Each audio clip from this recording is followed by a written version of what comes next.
ನಾನು ಮೊದಲಿಗೆ ಬೆಂಡೆಕಾಯಿ ಸಾಂಬಾರು ಮಾಡ್ತಾ ಇದ್ದೀನಿ. ತೊಳೆದು ಕ್ಲೀನಾಗಿ ಹಚ್ಕೊಂಡಿದ್ದೀನಿ.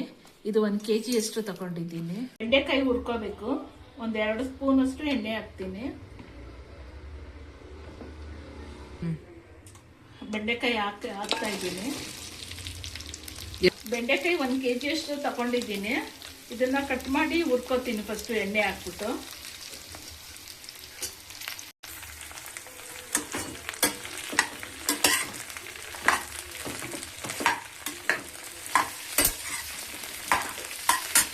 ಫಸ್ಟ್ ನೀರು ಹಾಕಿದ್ದೀನಿ, ಬಿಸಿನೀರು ಕಾದಿದೆ. ಇದು ಬೇಳೆನ ನೆನೆಸ್ಕೊಂಡಿದ್ದೆ. ಮೈಸೂರು ಬೇಳೆ ಮತ್ತೆ ಇದ್ರ ಬೇಳೆ, ಪಾರ್ಸಿ ಬೇಳೆ ಎರಡು ಮಿಕ್ಸ್ ಮಾಡಿದ್ದೀನಿ. ಇದು ಹಾಕ್ತಾ ಇದ್ದೀನಿ. ಇದು ಬೇಳೆ ಬೇಯಲಿ. ಬೇಳೆ ಸ್ವಲ್ಪ 1 ಬಟ್ಲಷ್ಟು ಹಾಕಿದ್ದೀನಿ ನೋಡಿ. ಬೇಳೆ ಬೇಯ್ತಾ ಇರ್ಲಿ. ಈಗ ಸ್ವಲ್ಪ ಒಗ್ಗರಣೆಗೆ 1-2 ಸ್ಪೂನ್ ಎಣ್ಣೆ ಹಾಕ್ತಾ ಇದ್ದೀನಿ. ಸಾಸಿವೆ ಹಾಕ್ತಿದ್ದೀನಿ.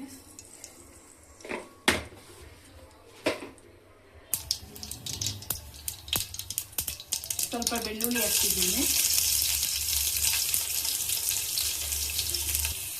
2 ಈರುಳ್ಳಿ ಕಟ್ ಮಾಡ್ಕೊಂಡಿದ್ದೆ, ಅದು ಹಾಕ್ತೀನಿ.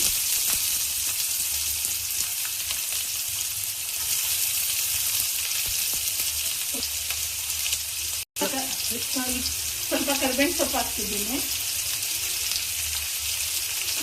ಈಗ ಇದನ್ನೆಲ್ಲ ಫ್ರೈ ಮಾಡ್ತೀನಿ.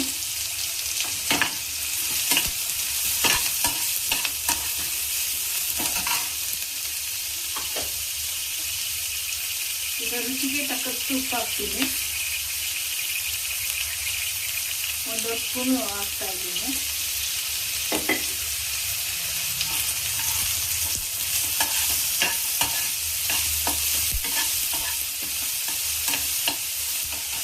ಸ್ವಲ್ಪ ಕಾಯಿ ಹಾಕ್ತೀನಿ. 1 ಅರ್ಧ ಹೋಳಷ್ಟು ಆಗುತ್ತೆ.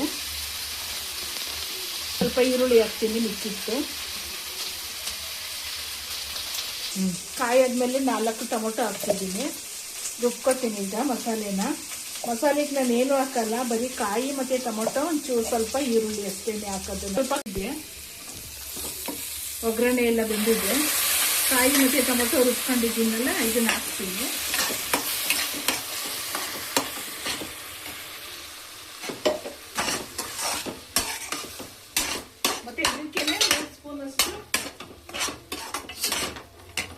ಮತ್ತೆ 3 ಸ್ಪೂನ್ ಅಷ್ಟು ಸಾಂಬಾರ್ ಪೌಡರ್ ಹಾಕ್ತೀನಿ. ನಾನು ಇದನ್ನ ಮನೆಯಲ್ಲೇ ಮಾಡಿದ್ದೀನಿ. ಇದನ್ನ ಹಾಕ್ತೀನಿ.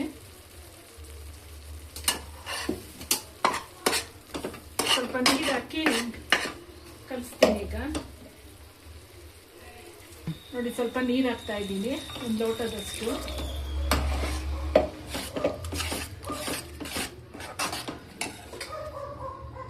ಇದು ಬೆಂಡೆಕಾಯಿ ಹುರ್ಕೊಂಡಿದ್ದೀನಲ್ಲ, ಬೆಂಡೆಕಾಯಿ ಹುರ್ಕೊಂಡಿರೋದನ್ನ ಹಾಕ್ತಾ ಇದ್ದೀನಿ.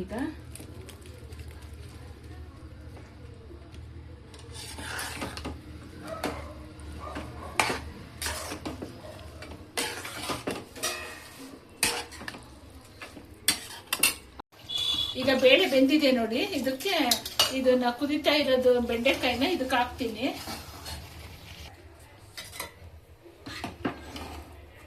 ಬೇಳೆ ಬೆಂದಿರೋದಕ್ಕೆ ಇದಕ್ಕೆ ಹಾಕ್ತೀನಿ. ಈಗ ಇದೆಲ್ಲ ಆಗಿದೆ, ಕುದಿದೆ.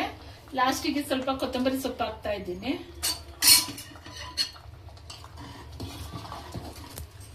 ನೋಡಿ ಎಷ್ಟು ಚೆನ್ನಾಗಿ ಬಂದೈತೆ ಬೆಂಡೆಕಾಯಿ ಬೇಳೆ ಸಾಂಬಾರು. ನೋಡಿ, ಮುದ್ದೆ ಮಾಡ್ತಾ ಇದ್ದೀನಿ. ನನ್ನ ಮಗ ಮುದ್ದೆ ತಿರುತ್ತಾವನೆ. ನೋಡಿ ಎಷ್ಟು ಚೆನ್ನಾಗಿ ಮಾಡ್ತಾವನೆ. ನನ್ನ ಮಗನೇ ನಂಗೆ ಮುದ್ದೆ ಮಾಡ್ಕೊಡೋದು.